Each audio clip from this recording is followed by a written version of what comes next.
Old woman walks into a barbecue joint alone. The waitress panics when three men get up from their table. It was supposed to be a quiet night in Oxford, Alabama, but when a local woman stepped into a barbecue restaurant and sat down by herself, something about her presence caught people's attention. A few minutes later, three young men stood up from their table and approached her. What happened next left the entire restaurant speechless and turned an ordinary dinner into something unforgettable.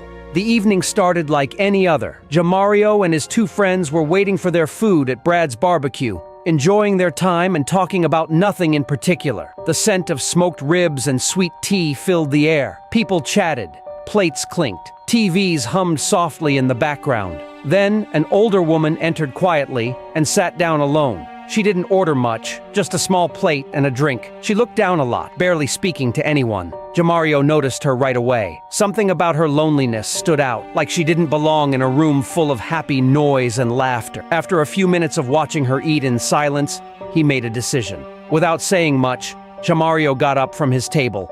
His two friends looked confused, but stayed put as he walked over to the woman. No one knew what he was about to do. A brief conversation passed between them. Heads turned, watching, wondering, and then to everyone's surprise, she stood up and walked with him across the room. The young men pulled out a chair, making space for her like she belonged there all along. And just like that, the table for three became a table for four. As the food arrived, silence turned to laughter. The woman, once quiet and downcast, opened up. She had lost her husband, and the next day would have been their 60th anniversary. Jamario and his friends didn't see a stranger. They saw someone who needed kindness. They shared stories, took a photo, and made a memory none of them would forget. Later, Jamario posted it online, not for attention, but to show how a small act can mean the world.